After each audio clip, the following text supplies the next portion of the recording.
Fancast. I am Luke Payson, and I am honored to have a recent guest back on the show, Evan DeLong. Welcome back. What's going on, Luke? How you doing, man? I'm doing great. A big congratulations to you on improving to 2-0 as an amateur at 247 Brawl in the Burgh, 10 last night. So thanks for coming on just under 24 hours after win. A big congratulations to you. How are you feeling with it still being fresh? Feels good. I mean, it was a tough fight. I definitely got better last night. There's no doubt about it. I watched the fight looking back. I mean, it could have went either way. I think that second round was a swing round. It was real close. I think my takedown attempt, that little bit of cage control at the end of the round, I think that could have won it for me. But yeah, I mean, it was a tough fight. It was fun. And I got better. It was a good time. So. Well, and it sounds like you appreciate the fact that it wasn't the easiest of fights. I mean, I think part of the fighting experience, particularly at the amateur level, you come in with a lot of D1 wrestling experience out of Clarion. You're fighting a guy who's training with the current reigning defending UFC light heavyweight champion of the world. I mean, that's not an easy thing. And hats off to Kenyon Moore, Troy, he likes to be called. Hats off to Troy Moore for making the trip in from Connecticut. And Teixeira's gym is really, that's the second time he's had a fighter fight on 247. I think it's exciting that 247 can host quality amateur fighters from such a great gym like that. Right. This is your first time in MMA fighting a guy that much taller and longer, kind of the classic wrestler versus striker. What was that like for you? Obviously, you probably thought you knew what it was going to be like, but what was it like physically in there, and what worked for you? Yeah, I mean, the whole camp, I was sparring taller people. I knew he was going to be big. I think what they say, he weighed 210 at some point or something during the walkout. Back when he came to Glover's gym, I think at first.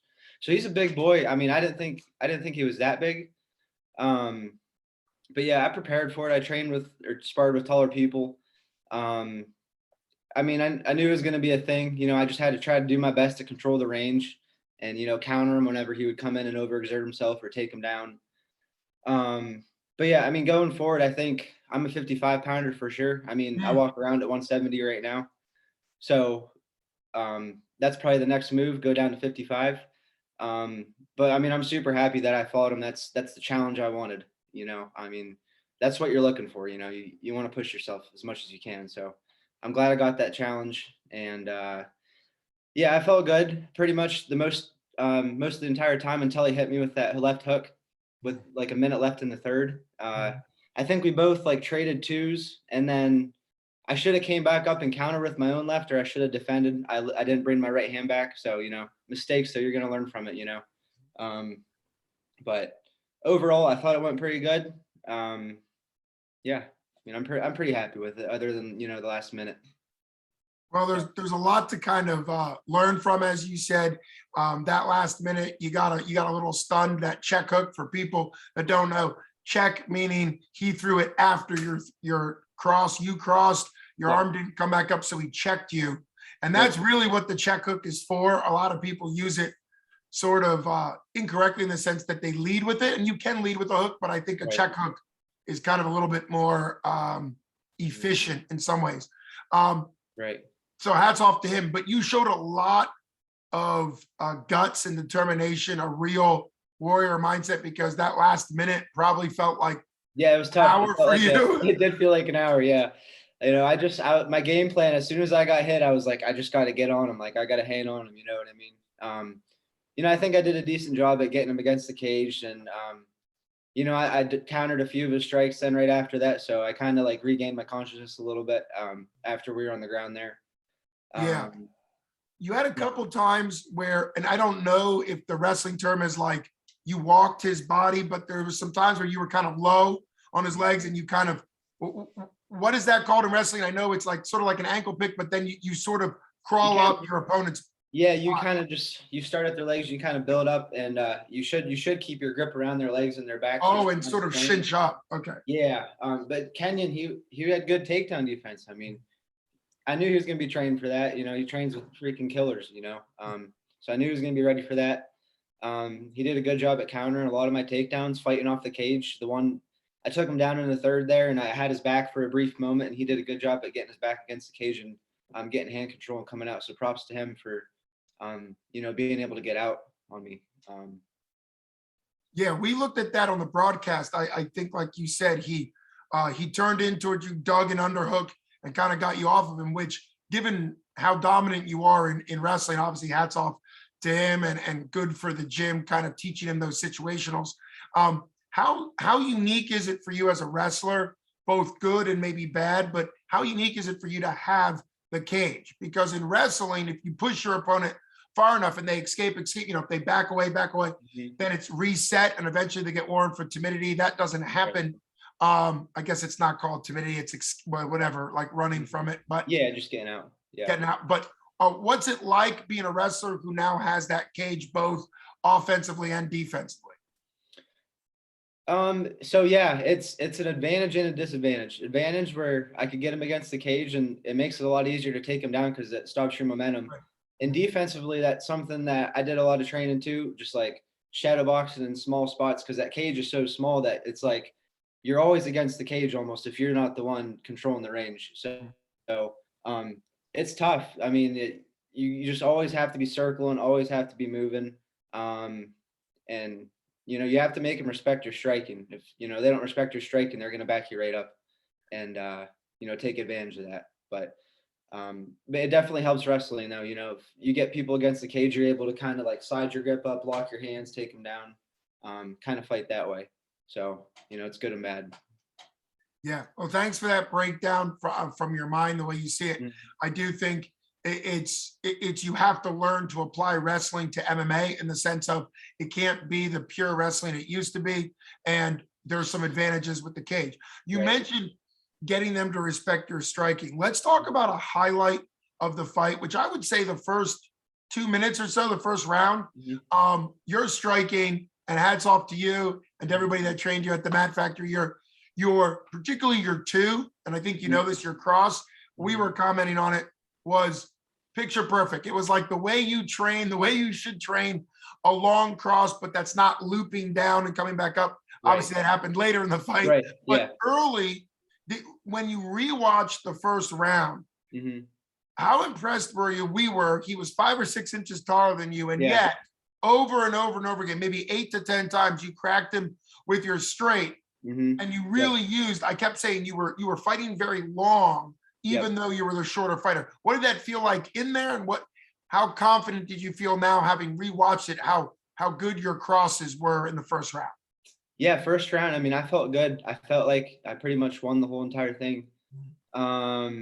I think I was able to just kind of keep him at bay with my feints a little bit and, keep him guessing. And that's something that I think it got away from me later in the fight. I wasn't feinting as much. I wasn't, I wasn't getting enough angles on him later in the fight as I was in the first round. But yeah, my cross, it did feel right there. I mean, there's a few times I felt like I came really, really close to connecting right off the bat. A few of them landed though. I just got to give a shout out to Bobby. Me and Bobby Ferdaz at the Mat Factory. He's helped me a ton with my striking lately, the last few months. So, I mean, big shout out to him.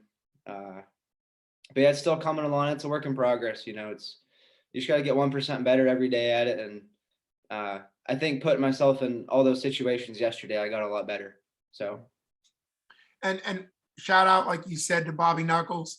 But it's one of those things where I think it's important, and this is a compliment to you, a compliment to Mat Factory, compliment to Ferdaz. You can tell when a wrestler is learning boxing the right way, or in Ferdaz's case, it's the Muay Thai, it's the full striking arsenal. We mainly saw boxing, because a lot of times wrestlers making the MMA transition learn boxing that isn't really clean. It's more just kind of, throw it in there until you can do the takedown. That's not what it looked like for the first 2 minutes of round one. I mean, yes, you had your shots, but we were commenting about how a lot of your striking exchanges, at least in the beginning, the first minute, just looked like two strikers striking, which is a compliment to you, because Troy is a striker. And so obviously that's a big deal. As we, you've mentioned several times that, it's a real learning experience, that's the humility that comes from recognizing that you always want to be looking to improve. Who was the first wrestling coach, or I guess any coach, but who was the first coach in your life that really emphasized the idea of that 1% better, as opposed to the coaches that kind of push the you're either all good or all bad, which is not a good coaching mindset. But what was let's give credit to your first coach, whoever that was, Yeah. that kind of instilled that mindset into you. So yeah, I mean, Isaac, he instills that. He's all about, just, baby steps. It's a long process. Getting better. It ain't gonna happen overnight, But actually, the person that told me the 1% better thing is an old teammate of mine, Nick Gavazzi. He actually passed away my sophomore year in college. But he always said get 1% better every day. And after he passed away, that's something that me and the whole Clarion team, we kind of just like ingrained that, like, it doesn't matter, if you don't see your results right away, that's okay. Just no matter how bad things are, you just got to keep improving, getting 1% better every day.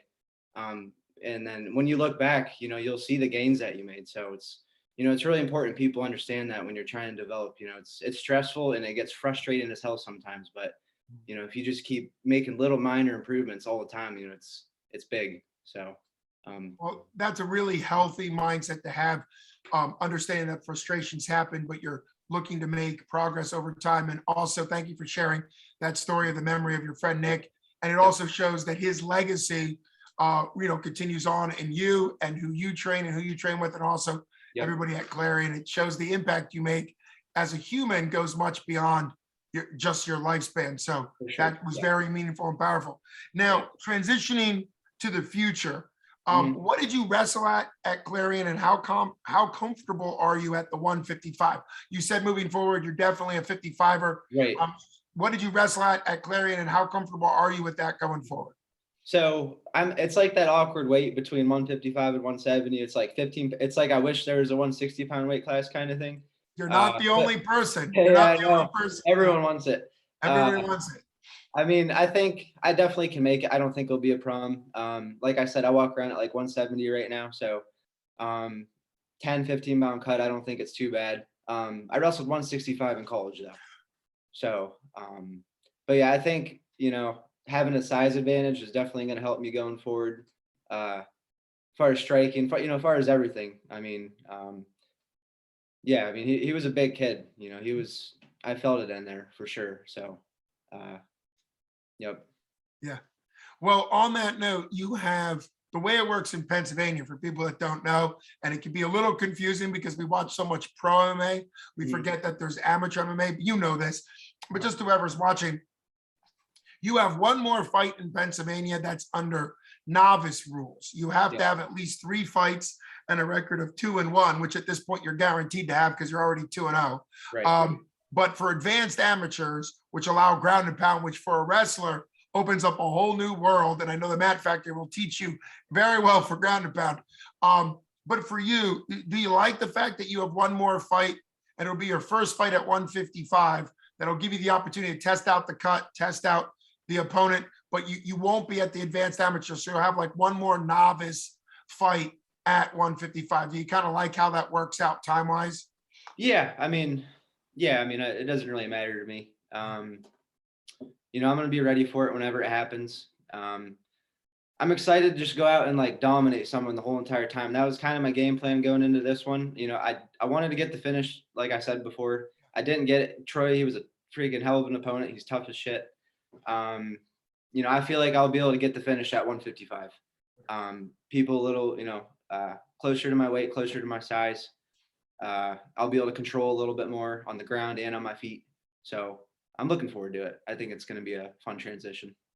It'll be fun to continue to follow your career. I appreciate you coming on. You called for the finish against Troy. That's what you wanted to work to. But I think it also shows how good of an opponent you are, that even when it didn't go according to your plan, at some points you were able to push through for the victory. And obviously we wish the best for Troy. I think he's got a good, bright future in front of him in his fighting career too. So I appreciate you. Thanks for coming on just the day after your fight. It's go enjoy your win.